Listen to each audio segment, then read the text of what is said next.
Voici l'arme du crime, cette machette toute neuve qui a permis à cet homme, Claude Fouti, de poser son acte prémédité avec des conséquences fâcheuses sur le corps de sa femme, actuellement internée au bloc opératoire de l'hôpital militaire. Les faits se déroulent à Bakongo, au numéro 108 de la rue Berlioz.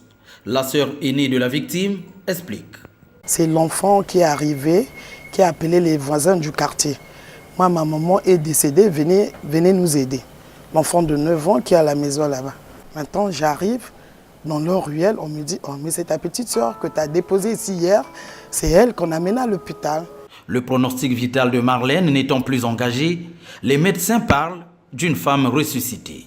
Il fallait pallier au plus urgent, c'est-à-dire arrêter l'hémorragie et faire les sutures pour la réhabiliter et lui donner du sang.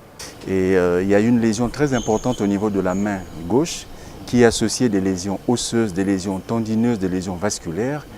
Et comme le pronostic vital du malade était engagé et nous n'avions pas du sang au moment où on faisait l'intervention, et on a procédé à un parage, on a mis une attelle et après nous avons pu avoir le sang, le malade a été transfusé et les chiffres tensionnels se sont améliorés et le pronostic vital, je pense en ce moment précis, la malade est hors de danger.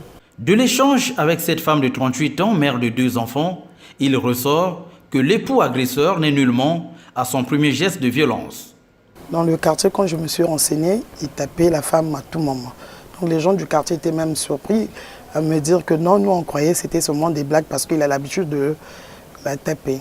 Informée de la gravité de cet acte crapuleux, la ministre de la Promotion de la Femme, Inès Nefer-Ingani, est allée rendre visite à la victime afin de s'enquérir de l'ampleur de cette violence faite à la femme. J'aimerais attirer l'attention des hommes et des femmes qui tendent encore à pratiquer ce genre de violence, que l'heure du règlement à l'amiable est dépassée. Le gouvernement, chaque fois qu'il y aura ce genre de situation, aura une riposte sans négociation. Et ce monsieur sera bien entendu traqué et livré à la justice.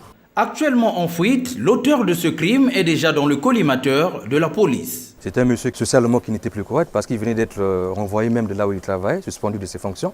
Mais nous sommes en train de multiplier les efforts pour le retrouver dans les meilleurs délais. Déterminée à combattre les violences faites à l'égard de la femme, Inès Nefer-Ingani lance cet appel. Nous demandons aussi aux femmes, lorsque vous constatez des petits faits de violence, il faut en parler. Aller vers les services de police. Aujourd'hui, c'est l'irréaliste qui est arrivé.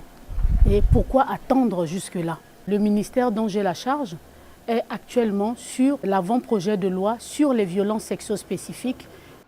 Pour la ministre Inès Nefer-Ingani, 2019 est une année de tolérance zéro pour les auteurs de toutes sortes de violences faites aux femmes.